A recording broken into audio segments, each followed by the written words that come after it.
नमस्कार, प्रतिध्वनि में आपका स्वागत है।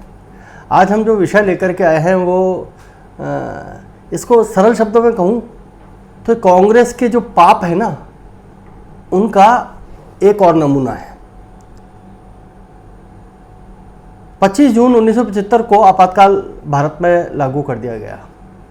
उसके बाद सारी सत्ता जो है वो प्रधानमंत्री में निहित हो गई और ऐसे ही दौर में 1976 में 42वें संविधान संशोधन के तहत एक शब्द संविधान के अंदर पिरो दिया गया। पिरोए तो दो शब्द थे, एक सोशलिस्ट और एक सेकुलर, धर्मनिरपेक्षता और समाजवाद। समाजवाद तो अब अस्तित्व में नहीं रहा, पूरी दुनिया में ही नहीं है, पर सेकुलरिटी, धर्मनिरपेक्षता, ये एक ऐसा विष बीज है जिसकी बेलें अब हमको जगह जगह दिखाई देती हैं। लोगों को अपीस करने का साधन बन गया है और ये धर्मनिरपेक्षता नहीं है। ये भारत के पूर्व प्रधानमंत्री लालकृष्ण आडवाणी कहते थे कि ये छद्म धर्मनिरपेक्षता है। आप दिखाते हो कि आप धर्मनिरपेक्ष हो पर आप हो नहीं। और ऐसा किस लिए है? ऐसा इसलिए है कि आपको वोट बैंक चाहिए। आप एक समुदाय को भारत के साथ समरस नहीं होने देना चाहते। आप 100 करोड़ रुपए हज हाउस के लिए खर्च करते हो। आप धर्मनिरपेक्षता के नाम पर इनके स्कूलों की ऑडिट नहीं करते। आप इन धर्मनिरपेक्षता के नाम पर इनके जो धर्म परिवर्तन के काम चल रहे हैं आप उनको नहीं देखते हो। आप धर्मनिरपेक्षता के नाम पर कुछ भी जो चीज़ें रोकने योग्य हैं, जो चीज़ें समाज के लिए, शासन के लिए, देश के लिए विघटनकारी हैं, उनको आप होने देते हो। और इससे एक साउंड और होती है। क्या 1976 में इंदिरा गांधी को ये लग रहा था कि भारत धर्मनिरपेक्ष रहने वाला नहीं है, या उनके पास कुछ ताकतों का ऐसा दबाव था कि आप ज़्यादा मुस्लिम लीग को भी बाय द वे बात चली तो मैं बता दूं कि मर चुकी 1947 में मर चुकी मुस्लिम लीग को राजनीतिक लाभ के लिए इंदिरा गांधी ने ही दोबारा पुनर्जीवित किया। मैंने एक बार पहले भी चर्चा की थी कि किस तरीके से मुस्लिमों में जो लोग आज़ादी के बाद केवल भारतीय रह गए थे कि हमारे पुरखे यहाँ पर दफने हैं, हम सदियों से यहाँ रहते आए हैं, तो हम पाकिस्तान नहीं जाना चाहते, हम भारत में रहना चाहते हैं। तो मुस्लिमों में जिसे कहना चाहिए कट्टरपंथ का बीज जिन्होंने बोया वो कांग्रेस के लोग थे। इंदिरा गांधी का उनको संरक्षण प्राप्त था।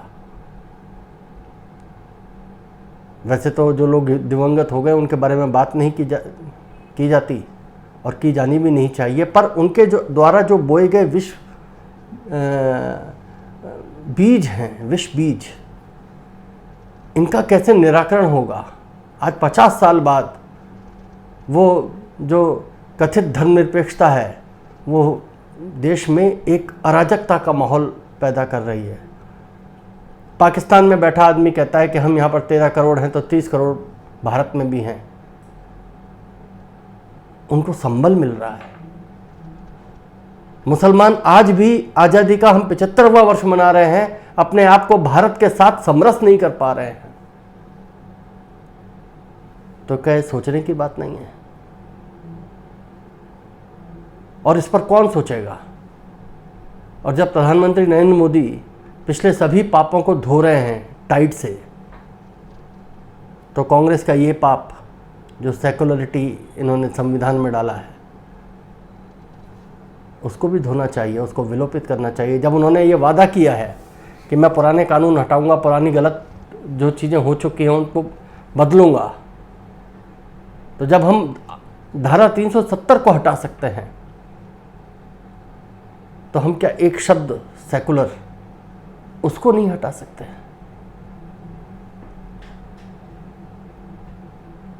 दरअसल 1976 में जब ये सेकुलर शब्द डाला गया तो ये पूरे भारत के गाल पे तमाचा था, क्योंकि ये साबित किया गया पूरी दुनिया के सामने कि ये लोग सहिष्णु नहीं है।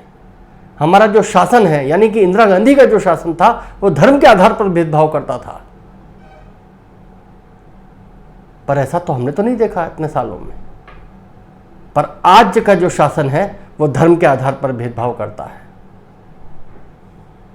मंदिरों से माइक उतरवा लिए जाते हैं। कहीं पर आप मदरसों के नाम पर एक ऐसी शिक्षा को बढ़ावा देने के लिए पैसा खर्च करते हैं, जनता की हार्ड अर्न मनी का, टैक्स का पैसा, जिस शिक्षा का कोई उपयोग नहीं है, उसको आप मान्यता नहीं देते हो।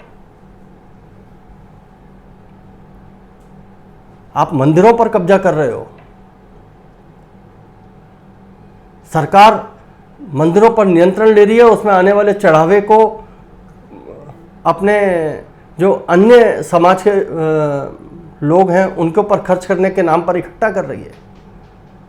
और इसको सीधे सीधे कहूँ तो मंदिर से लिया हुआ पैसा मदरसा बोर्ड बनाने के काम में आएगा, हज हाउस बनाने के काम में आएगा, मस्जिदों के निर्माण में काम आएगा, मदरसा चलाने के काम में आएगा, चर्च के निर्माण में काम में आएगा। क्यों भाई?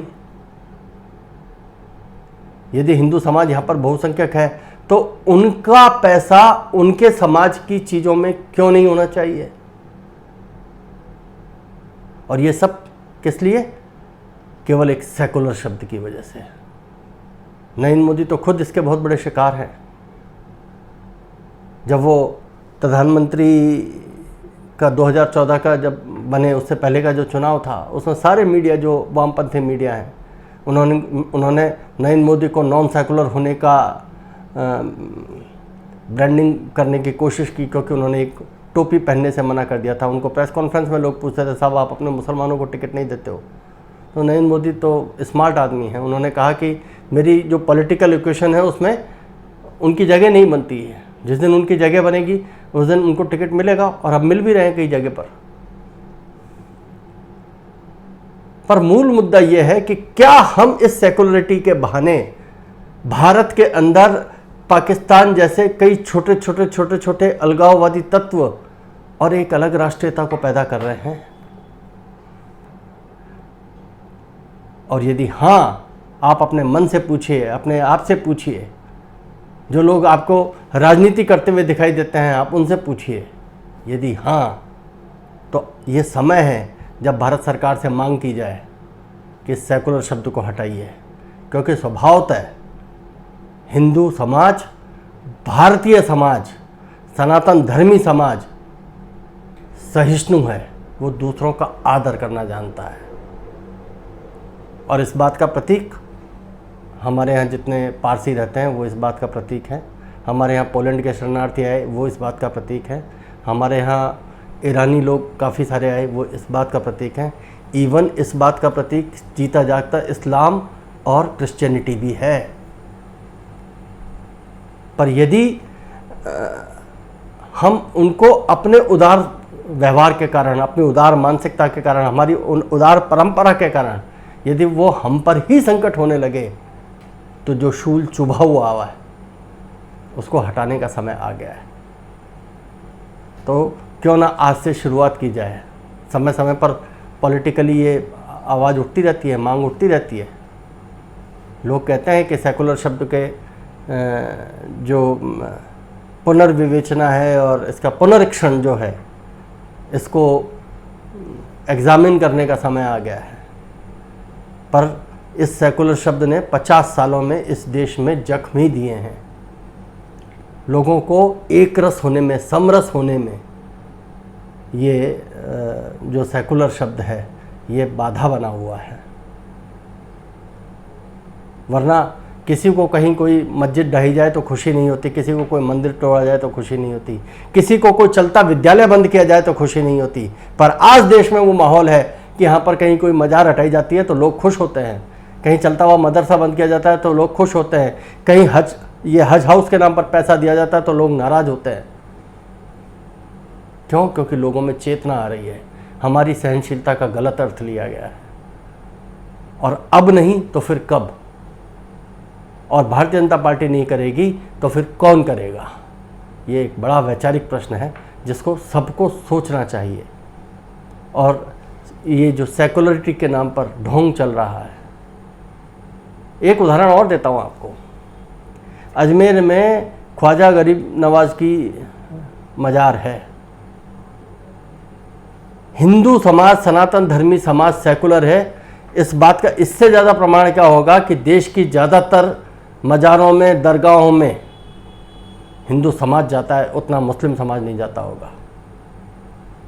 जितने गुरुद्वारों में हिंदू समाज जाता है, कई सारे चर्चों में हिंदू समाज जाता है, ये सब इस बात का प्रमाण है कि हिंदू समाज सहोदर है, सहिष्णु है, वो आपका आदर करना भी जानता है। और जब हम आदर करना जानते हैं तो हमें कह कर के आदर करवाने की ज़रूरत नहीं है। जब आप कहते हैं कि तुम सेकुलर बनो तो ऐसा लगता है कि हमको कोई चुनौती दे रहा है, हमको कोई गाली दे रहा है। एक बार सोचिएगा ज़रूर और इस विषय में जो कुछ आपसे बन पड़े वो कीजिएगा।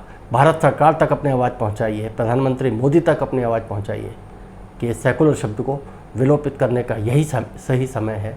आज के लिए इतना ही। नमस्कार। भारत माता की जय। वंदे मातरम।